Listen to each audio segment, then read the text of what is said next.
गुरुग्राम विवि TRP staff ने पंकज रावत के नेतृत्व में डीसी को सौंपा ज्ञापन। टीआरपी ने अनेक मांगों को ज्ञापन में किया गया है शामिल। गुरुग्राम विश्वविद्यालय के शिक्षण संसाधन व्यक्तियों टीआरपी ने अपनी मांगों को लेकर कांग्रेस के वरिष्ठ नेता पंकज रावत के नेतृत्व में जिला उपायुक्त निशांत कुमार यादव को ज्ञापन सौंपा। इस दौरान Simran Punia, Pearl Chaudhary, doctor Roopsi, doctor Somveer, doctor Mani Taneja, doctor Chetan Jain, doctor Mamta Garima, doctor Gurpreet Kaur, Priyanka, Shweta, Sujata, Isha, Pratibha, Nishit Kataria, professor Subhash Sapra, Shamim Khan, Satyavati Hooda मौजूद रहे। ज्ञापन में कहा गया है कि गुरुग्राम विश्वविद्यालय ने वर्ष 2018 में यूजीसी के दिशा निर्देशों के अनुसार हमें शिक्षण संसाधन व्यक्तियों के रूप में नियुक्त किया था। वेतनमान में गैर पीएचडी धारकों के लिए 30,000 रुपए और पीएचडी धारकों के लिए 35,000 रुपए तक की ही उन्हें सीमित कर दिया गया है। उनका कार्यभार यूजीसी के मापदंडों से अधिक है। फार्मेसी विभाग में उनके नाम फार्मेसी काउंसिल ऑफ इंडिया के पोर्टल पर स्थायी कर्मचारियों के रूप में शामिल किए गए हैं, जो कि गलत है। वर्ष 2019 के समान काम के लिए समान वेतन के सुप्रीम कोर्ट के फैसले के बावजूद उन्हें सहायक प्रोफेसर के समान मुआवजा, चिकित्सा या मातृत्व अवकाश भी नहीं दिया जा रहा। यदि कोई भी अवकाश लेते हैं तो वेतन काट दिया जाता है। ज्ञापन में यह भी कहा गया है कि दिसंबर 2021 में पदभार संभालने वाले गुरुग्राम विवि के कुलपति प्रोफेसर दिनेश कुमार से कई बार अनुरोध किया गया, फिर भी कोई कार्रवाई नहीं की गई, जिससे उन्हें उच्च न्यायालय की शरण लेनी पड़ी। मामला दायर करने के बाद उनका कार्यभार फिर से असाइन किया गया, नए संविदात्मक कर्मचारियों को नियुक्त किया गया तो सुप्रीम कोर्ट के फैसलों के खिलाफ है।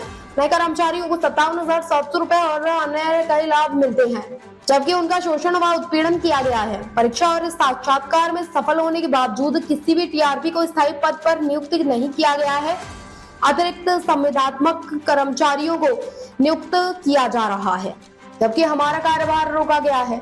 अन्य विश्वविद्यालयों में इसी तरह के मामलों को उच्च न्यायालय द्वारा कर्मचारियों के पक्ष में फैसला दिया गया है, फिर भी उनकी मांगों को लटकाया जा रहा है। पूरे तरीके से ज्वाइनिंग थी, ये टेम्परेरी थी या परमानेंट? टेम्परेरी थी सर, और अभी हम टेम्परेरी के लिए फाइट कर रहे हैं, रेगुलर के लिए फाइट भी नहीं कर रहे हैं। तो टेम्परेरी में इन्होंने हमें कहा कि 30,000 जो होगा वो आपका नॉन।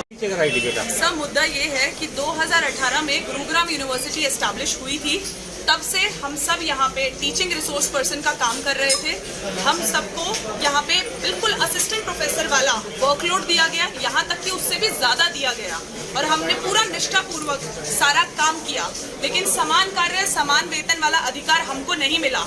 और जब हमने ये अधिकार मांगा तो हमको मना कर दिया गया देने से। फिर हमने कोर्ट का दरवाजा खटखटाया, तो जब कोर्ट से हमने स्टे ले लिया इस चीज पे कि हमको नहीं निकाला जा सकता, तो हमारा काम छीन के, हमारा वर्कलोड छीन के दूसरे कॉन्ट्रैक्चुअल एम्प्लॉइज को दिया गया। वहाँ पे हमें मात्र कहीं किसी को तो 2,000 की तनख्वाह, किसी को 3,000, 6,000 इस तरह की तनख्वाह मिली है। तो हमारे ऊपर बहुत मेंटली टॉर्चर किया गया है, इमोशनली टॉर्चर किया है, सोशली हमको बॉयकॉट किया गया है यूनिवर्सिटी से। हमारे ऊपर बहुत अत्याचार हुए हैं, और अब हम अपनी मांगे रखना चाहते हैं प्रेस के सामने। हम चाहते हैं कि हमारे जो डेजिग्नेशन है उसको ठीक किया जाए, हमें टीचिंग रिसोर्स पर्सन से असिस्टेंट प्रोफेसर की डेजिग्नेशन दी जाए। हमारा अपॉइंटमेंट लेटर, हम जब अपॉइंट हुए थे, हम सबको हमारा अपॉइंटमेंट लेटर मिलना चाहिए।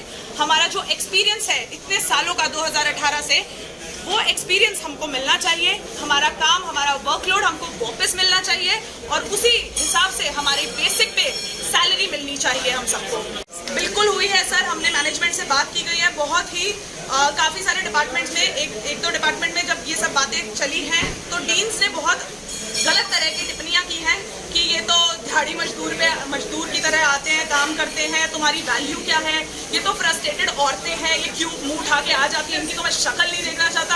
इस तरह के कमेंट्स तक पास हुए हैं हम पर। हमें बिल्कुल सोशली बॉयकॉट किया गया सर।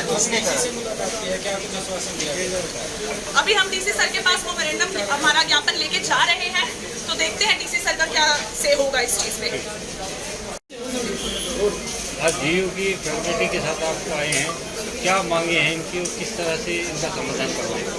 सरकार जिस तरीके से कहती है कि बेटी पढ़ाओ और बेटी बचाओ, क्या ऐसे बेटियां पढ़ेगी? आप देखिए, पीएचडी होने के बावजूद भी आज इनकी तनख्वाह मात्र 30,000, मात्र 35,000, और उसके बाद दावे करते हैं। गुरुग्राम विश्वविद्यालय में जिस तरीके से इनके साथ व्यवहार हुआ, बहुत ही दयनीय और बहुत ही अशोभनीय किस्म की टिप्पणी की जाती है कि आप दिहाड़ी मजदूर हैं। क्या ऐसे कोई और PhD करके क्या दोबारा से बच्चों को पढ़ाएगा?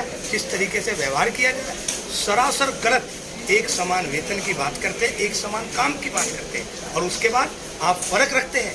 इस तरीके से बर्दाश्त बिल्कुल नहीं किया जाएगा। इनकी जितनी मांगे हैं सभी जायज़ है, और एक महिला होने के नाते आप देखिए, कोई भी महिला है उनको मैटरनिटी लीव का एक हक बनता है। ये कोर्ट भी कहती है कि उनका हक है। अगर उनसे मातृत्व का आप छुट्टियों का हक छीनते हैं तो कहीं ना कहीं आपकी दर्शाता है कि आप लोग महिला विरोधी भी हैं। तो इनकी जितनी भी मांगे हैं सभी बिल्कुल पहली कलम से मैं कहता हूँ, इनको मैं विश्वास दिलाता हूँ। पहले तो हम आज DC साहब को ज्ञापन देंगे और उनसे अनुरोध करेंगे कि इनकी बात को माननीय मुख्यमंत्री जी तक पहुँचाया जाए और इनकी सभी मांगे मानी जाए। और मैं इनको आश्वस्त करता हूँ कि कांग्रेस पार्टी कंधे से कंधा मिलाकर इनके साथ करेगी। आपने महिलाओं के साथ जो अत्याचार हो रहा है, आप कैसे देखते हैं?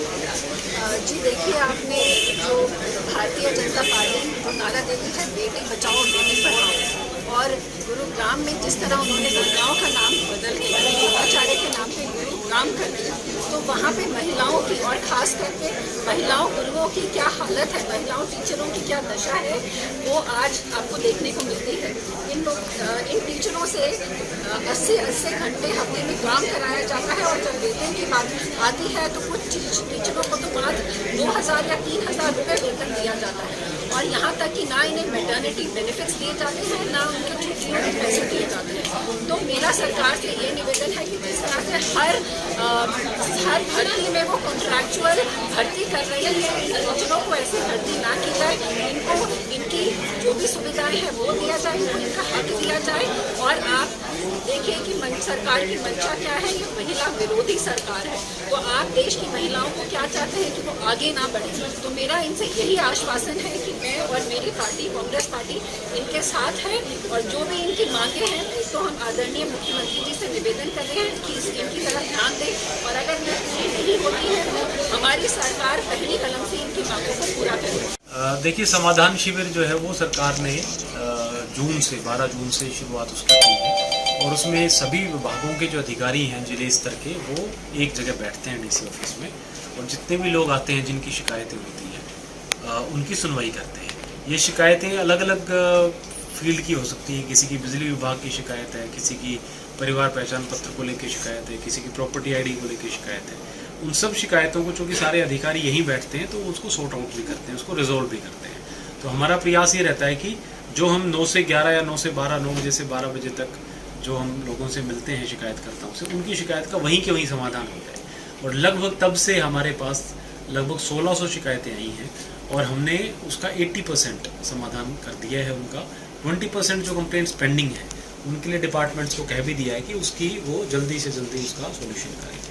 और ऑन एन एवरेज दिन की लगभग 100 शिकायतें हमारे पास आती हैं। और मैं आप लोगों के मीडिया के साथियों के जो जरिए बताना चाहूँगा कि अगर किसी को कोई भी, चाहे बिजली, पानी, sewer, property ID, family ID, कोई भी समस्या इस तरह की है और उसको लगता है कि डिपार्टमेंट में जाने से उसका काम नहीं हो रहा है, तो समाधान शिविर में आए। यहाँ सारे विभागीय अधिकारी बैठते हैं और एक एक करके उनको हम लोग सुनते हैं। और